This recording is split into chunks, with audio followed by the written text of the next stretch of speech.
I think one of the things that we found is that relationships matter. Too often, schools reach out to parents as individuals, as the parent of their child, and try to get them involved in activities that the school has decided is a useful thing for them to do. And by and large, this kind of individual-based approach often doesn't work very well. Parents who haven't been particularly successful in school, who feel alienated and disconnected, are not necessarily going to come forward as an individual. What we found that community organizing groups do is that they really emphasize building relationships. First, relationships amongst parents, people who are similar to each other, have similar struggles and issues, also have a lot to contribute as well in terms of their own knowledge about their children and about their community.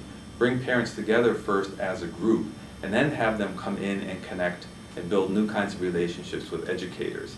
If we take this kind of more relational approach, we have seen across the country places where you end up with very broad and deep parent participation in schools.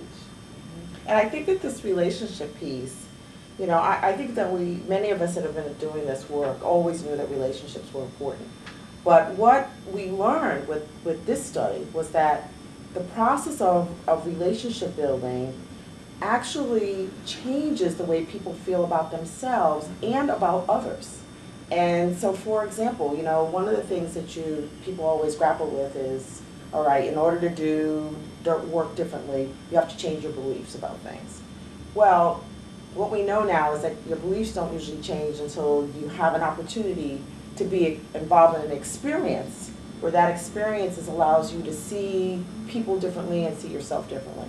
So the relationship building process, what we discovered, not only helped parents and students think differently about themselves in terms of what they could accomplish, but when the parents and the teachers and the principals got together, they began to think differently about each other.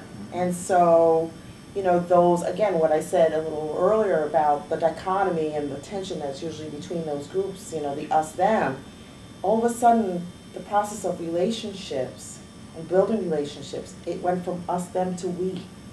You know, we can work together on these problems. And, you know, teachers saw parents as real assets and partners and vice versa. So the relationship piece is huge. It's, I think, bigger than even I thought in terms of how important it is. So one of the things that we would suggest to those who are talking about school improvement is that they've really got to look at the process of relationship building as something very serious in terms of the components of the improvement process. It's a very serious piece.